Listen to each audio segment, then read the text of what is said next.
안녕하세요, 이스모입니다. 갤럭시 Z 폴드 시리즈의 강력한 경쟁자 오포 파인드 N5 요 모델이 공개됐습니다. 너무나도 압도적인 얇기에 좀 감탄을 금할 수가 없는데 갤럭시 Z 폴드가 조금 걱정입니다. 요걸 보고 있으면은 과연 삼성이 요거보다 얇게 Z 폴드 시리즈를 만들 수 있을까? 조금 회의적인 입장이긴 해요. 요 몇 년간 삼성이 폴더블 폰에서 중국 업체들보다 얇거나 가볍게 만들어온 역사가 없습니다. 보시면은 비보 X 폴드 3가 2024년 3월 26일에 나왔죠. 이때 이미 펼쳤을 때 4.7mm, 접었을 때는 10.2mm였어요. 그런데 그 후 3개월 뒤에 아너매직 V3가 나왔죠. 그때 이미 펼쳤을 때 4.35mm, 접었을 때 9.2mm 이렇게 나왔어요. 근데 그 후 3개월 뒤에 우리가 정말 얇은 폰을 보여주겠다라고 해서 나온 삼성 갤럭시 Z 폴드 스페셜 에디션, 펼쳤을 때 두께 4.9mm, 접었을 때 10.6mm. 당연히 아너매직 V3보다 두껍고 비보 X 폴드 3보다도 두꺼웠어요. 무게가 가볍냐 하면 그것도 아니었죠.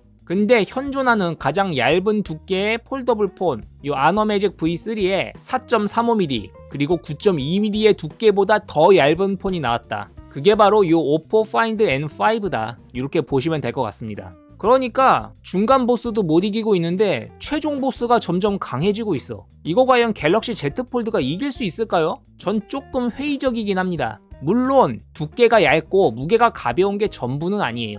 근데 요것도 또 기술력의 한 부분이지 않겠습니까? 요런 게 뒤처지고 뒤처지다 보면은 사람들의 인식에 갤럭시 폴더블이 최고인 줄 알았는데 요즘 갤럭시 폴더블이 조금 그저 그런데? 요런 생각을 하게 될 수 있다는 거죠.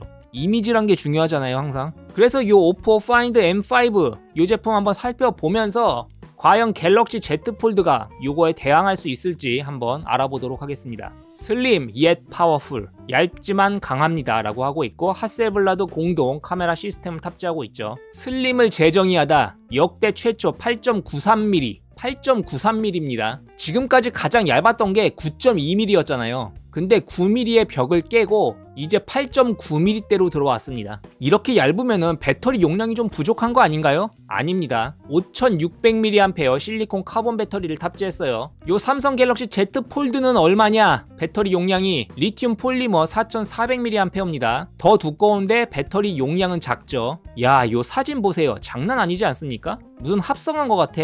8.93mm, 연필만큼 가늘다. 229g, 커피잔만큼 가벼움. 참고로 아이폰 16 프로 맥스 스펙이 두께가 8.3mm에 무게가 227g이에요. 폴더블 폰인데도 별로 차이가 안 나죠. 그 정도로 폴더블 폰이 진화하고 있습니다. 그래도 폴더블은 갤럭시 Z 폴드가 짱이지 이러고 있을 때가 아니란 소리입니다. 접었을 때 커버 디스플레이는 6.62인치, 보시면 아시겠지만 일반 스마트폰 사이즈예요, 거의. 그리고 펼쳤을 때는 8.12인치, 진짜로 아이패드 미니 정도의 사이즈입니다. 요 화면도 갤럭시 Z 폴드 스페셜 에디션보다 커요. 갤럭시 Z 폴드 스페셜 에디션은 8.0인치잖아요. 더군다나 펼쳤을 때는 4.2mm입니다. 4.2mm. 이렇게 얇은 두께를 구현할 수 있었던 이유는 티타늄 합금 플렉션 힌지? 요걸 사용해서 가능했다고 합니다. 그리고 IPX6, IPX8, IPX9 등급 방수를 지원하고 있다고 해요. 전면 커버 글래스에는 초박형 나노 크리스털 글래스를 사용했다고 하고,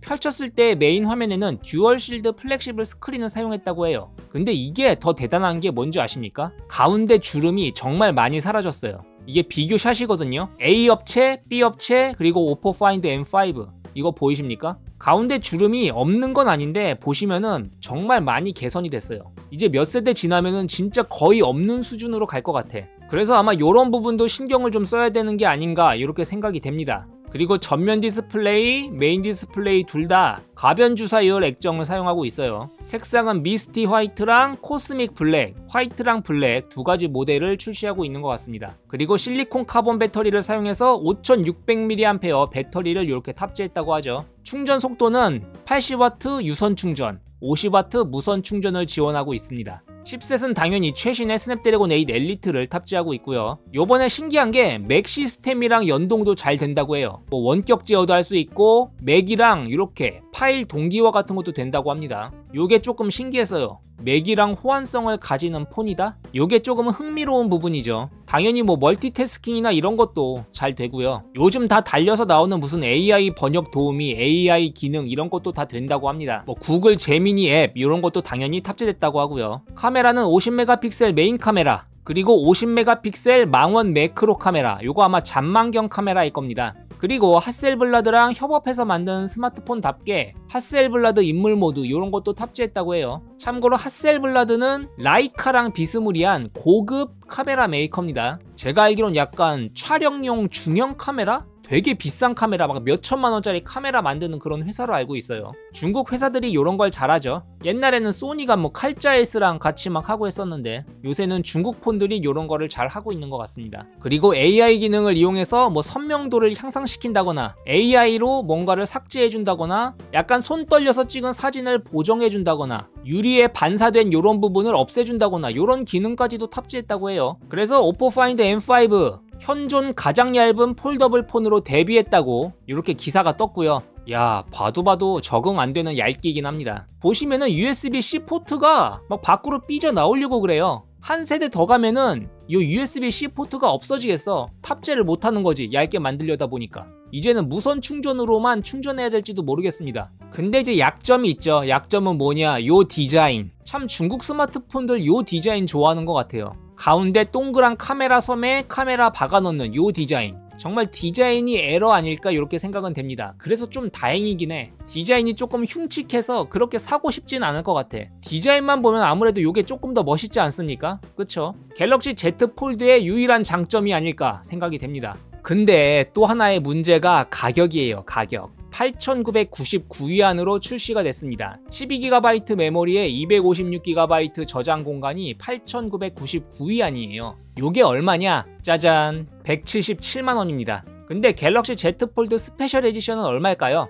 짜잔, 278만원. 100만원 차이가 나네요. 무게도 무겁고 두께도 두껍고 주름도 더 심하고 요런 폰을 100만원 더 주고 사시겠습니까? 라고 한다면은 이제 고민이 되는 거죠. 100만원 더 주고 이걸? 장점이 별로 없는데? 물론 요거는 갤럭시 Z 폴드 스페셜 에디션이랑 비교해서 그런 거고 갤럭시 Z 폴드 6랑 비교하면은 한 30만원 정도 차이가 나는 거죠. 갤럭시 Z 폴드 6가 200만원 정도니까. 어쨌든 이 정도의 얇기와 두께와 스펙을 가지고도 요 정도 가격이다? 과연 차기 갤럭시 Z 폴드 7이 얘보다 얇고 가볍게 나올 수 있을까? 조금 걱정이 됩니다. 왜냐면 한참 뒤에 나온 갤럭시 Z 폴드 스페셜 에디션도 못 이겼잖아요. 한참 전에 나왔던 중국 폴더블 폰 스펙을 못 이겼잖아요. 근데 요 오포 파인드 M5를 이길 수 있을까? 조금 걱정이 되긴 합니다. 요렇게 놓고 비교해보면 조금 절망적이긴 하죠. 4.2mm, 4.9mm, 4.35mm. 접었을 때는 8.9mm, 10.6mm, 9.2mm. 무게는 229g, 236g, 226g. 액정 크기는 8.12인치, 8인치, 7.92인치. 외부 디스플레이는 6.62인치, 6.5인치, 6.43인치. 아 맞다, Z 폴드 스페셜 에디션은 512GB에 16GB 메모리네. 그러니까 100만원이 더 비싸다고 할 순 없네요. 정확하게 비교를 하려면 얘랑 비교해야 되네. 9,999위안이랑 비교해야 되네. 그러면 실제로는 80만원 더 비쌉니다. 80만원. 100만원 비싸다는 거 취소. 80만원 더 비싸다. 그리고 카메라 쪽은 Z 폴드 스페셜 에디션이 메인 카메라 쪽은 조금 우세한 것 같긴 해요. 2억 화소 카메라에 f1.8이니까 조금 더 우세한 것 같긴 한데 망원 렌즈 이 부분은 얘가 50메가픽셀의 잔망경 카메라를 탑재해가지고 여기가 조금 더 좋은 것 같고 초광각 카메라는 얘는 12메가픽셀이고 얘는 8메가픽셀이라 Z 폴드 스페셜 에디션 쪽이 조금 더 좋은 것 같고 근데 별 차이 없을 거예요 요거는. 근데 아너매직 V3 쪽은 또 40메가픽셀 초광각 카메라를 탑재했어. 요거는 또 아너매직 V3가 좋네요.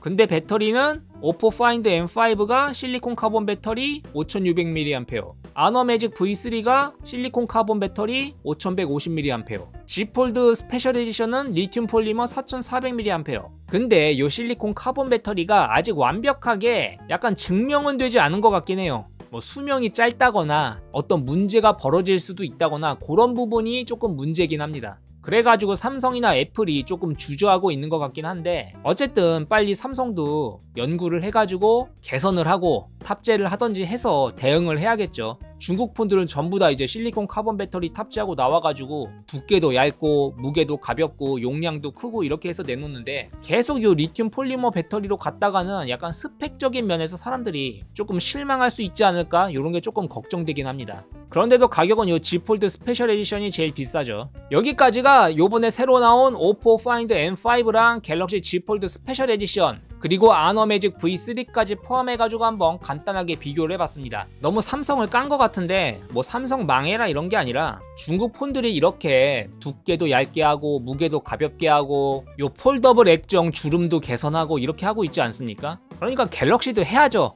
이런 걸 개선을 해 나가야죠. 이 갤럭시 Z 폴드가 어떤 방향으로 나가려고 하는지 잘 모르겠어요. 약간 계속 비슷한 스타일로 업그레이드만 하고 나가는 것 같은데 삼성이 3단 접이식 Z 폴드 내놓을 거란 이야기가 있지 않습니까? 그래서 요 Z 폴드 쪽은 조금 현상 유지만 하고 모든 역량을 요 Z 폴드 쪽으로 가져가려는 건가? 요런 생각이 들기도 하고 어떻게 할 건지 조금 궁금하긴 해요. 근데 요 3단 접이식까지 가면은 요걸 2번 접어야 되니까 되게 귀찮을 것 같은데 요 한 번 접는 요 폰도 접었다 폈다 하는 거 귀찮다는 분들 꽤 있거든요. 그래서 과연 삼성은 어떤 생각을 하고 있는 건지 차기작 Z 폴드 7은 어떻게 나올 건지 그리고 요 3단 접이식 Z 폴드는 또 어떻게 나올 건지 중국 스마트폰들 특히나 요 오포 파인드 N5 요게 어떤 식으로 나왔는지 삼성도 좀 한번 살펴보고 좀 참고하셔가지고 갤럭시 Z 폴드 쪽도 좀 많이 개선을 좀 해줬으면 좋겠어요. 얘네도 맨날 비슷비슷하게 나오다 보니까 조금 많은 분들이 좀 질리지 않았을까 이렇게 생각이 됩니다. 그래서 부디 차기작인 Z 폴드 7도 그렇고 요 3단 접이식인 갤럭시 Z 폴드도 그렇고 요 오포 파인드 N5를 좀 잘 보시고 삼성 갤럭시도 조금 많은 부분이 개선되었으면 하는 그런 바람이 있습니다. 이번 영상은 여기까지였고요. 도움이 되셨으면 유튜브 구독, 좋아요 눌러주시면 감사하겠습니다. 이번 영상은 여기까지였고요. 도움이 되셨으면 유튜브 구독, 좋아요 눌러주시면 감사하겠습니다.